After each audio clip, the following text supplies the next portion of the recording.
सिंटू तुम घर में घुसे तो तुम्हारा लाश जाएगा। अब वहां से सिंटू अपने परिवार को लिया, बुढ़िया माझी को लिया और धीरे धीरे आगे बढ़ता गया और उसके पीछे पूरे गांव का हुजूम लगा रहा। तरह तरह का लोग ताना मारते थे, सिंटू अभी तुम्हारा 14 साल का उम्र है, तुम कैसे इस 25 साल के औरत के साथ मैनेज करोगे, ये चूस लेगी। अब उस बुढ़िया माझी को भी लोग तरह तरह की गालियां देने लगे, भगाने लगे। लेकिन सिंटू बुढ़िया माझी से प्यार करता था और बुढ़िया माझी भी सिंटू से प्यार करती थी। लेकिन उतना होने के बावजूद भी सिंटू यादव बुढ़िया माझी को छोड़ने के लिए तैयार नहीं था। आप सभी को नमस्कार, मैं अब्दुल सैफी, जो कि आप देख रहे हैं अब्दुल सैफी सफर। एक बार फिर न्यू कहानी के साथ, और एक कहानी है बिहार के जमुई गांव का। उस गांव में एक सिंटू यादव नाम का एक लड़का था जिसका उम्र अभी 14 साल था, और वो 3 भाई थे और तीनों भाइयों में सबसे छोटा वह सिंटू यादव था और उसके माता पिता रहते थे। तीनों भाई काफी मेहनती थे और ये सिंटू यादव झारखंड के धनबाद में एक किराने के दुकान में रहता था और अपना मजदूरी करता था।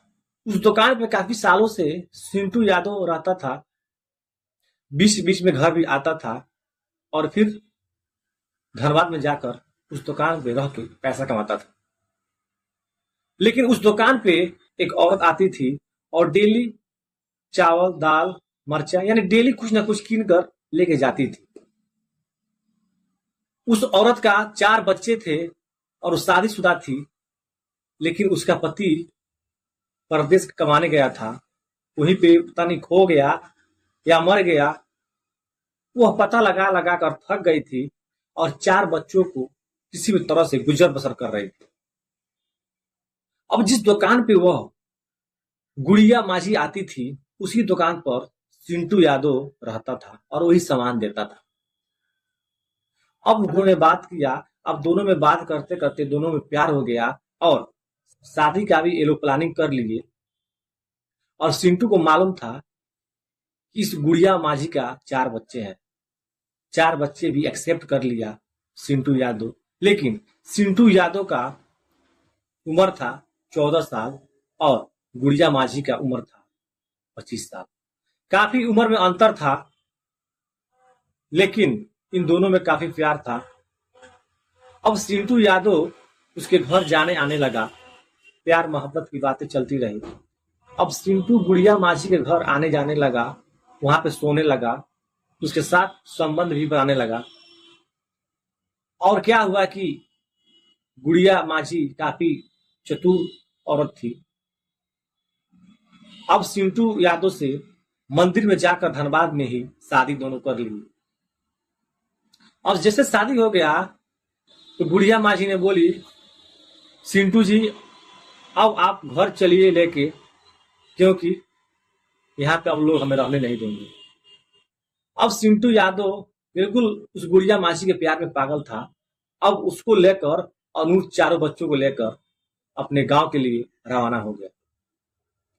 जैसे बिहार पहुंचता है, जमुई गांव में जब लेकर बच्चे और इस औरत को लेकर जब जाता है घर पे, द्वार पे जैसे खड़ा होता है, उसके सामने माता आती है, उसके सामने पिता आते हैं, तो बोलते हैं ये कौन है?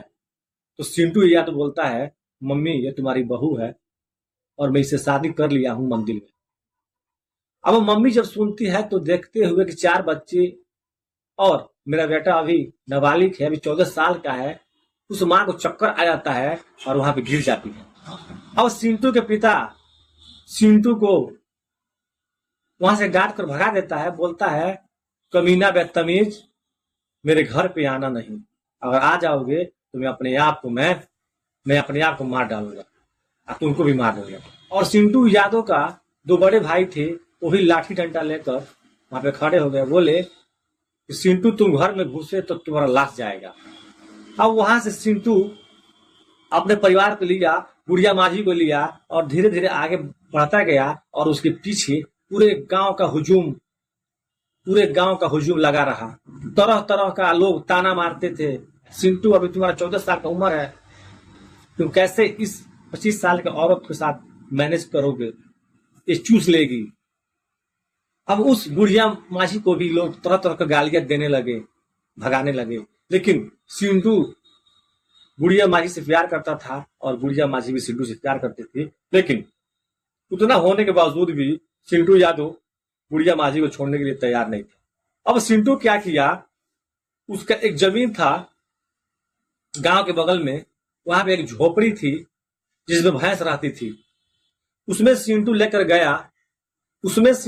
गया और उसमें रहने लगा, किसी भी तरह से अपना गुजर बसर करने लगा। अब एक बार होता क्या है, बहुत भारी तूफान आता है और जो झोपड़ी था वो झोपड़ी उधिया जाता है और 4 बच्चे और बुढ़िया माझी और सिंटू भीगने लगते हैं। इतना तेज जब आंधी चलता है, पानी होता है, तो सिंटू की माँ अपने घर से सोचती है कि बेटा तो है मेरा ही, सबसे छोटा बेटा है और झोपड़ी में होगा, इतने बड़ा आंधी में कैसे वहां पर होगा। उस सिंटू के माँ ने वहां से अब चल देती है भीगते हुए। सिंटू के पिता मना करते हैं, नहीं मानती है। जैसे वहां पे पहुंचती है, वो देखती है कि मेरा बेटा भीग रहा है। अब वहां पे सिंटू को अपने गले लगाती है और बोलती है, बेटा तू ऐसा नहीं किया होता तो आज जो आंधी और तूफान पानी में तू नहीं भीगता। मेरा कलेजा फट रहा है तुम्हें देख के। अब वहां पे सिंटू के माता ने उस बुढ़िया माझी को एक्सेप्ट किया और 4 बच्चों को और सिंटू को लेकर आई, अपने घर में बैठा दी। लेकिन सिंटू के पिता मानने के लिए तैयार नहीं थे, सिंटू के 2 भाई मानने के लिए तैयार नहीं थे, मगर जो माँ थी वो सिंटू को सपोर्ट करती थी। अब वहां पे 1 हफ्ते रहे, सिंटू के माँ ने उस बुढ़िया माझी को समझाया बुझाया कि सिंटू अभी छोटा बच्चा है, सिंटू का अभी 14 साल महज इसका हुआ, तुम 25-26 साल की हो, 4 बच्चे हैं, तुम्हारा कैसे गुजर बसर होगा। अब वहां पे वो बुढ़िया माझी सिंटू को माँ को पकड़ के रोने लगी और सिंटू को माँ को दया आया, तो बोली अब तुम मेरे बहू बन के रहो, चाहे ये लोग या जवाना गांव कुछ भी कहे। तो ऐसा माँ शायद ही किसी को मिले। सारा चीज सहते हुए माँ ने एक्सेप्ट किया। क्यों? सिंटू से बहुत प्यार करती थी। और इस कहानी से आप लोगों को क्या सीख मिला, क्या सीखे हैं, कमेंट में जरूर ऐसे बताएं। और इस वीडियो को दिखाने का मतलब यह था कि अपने अपने बच्चों को समय के साथ शादी करें और बच्चों को गाइडिंग करें। ये वीडियो आप लोग अच्छा लगे तो लाइक करें। आप इस चैनल पर नए हैं तो इस चैनल को सब्सक्राइब करें।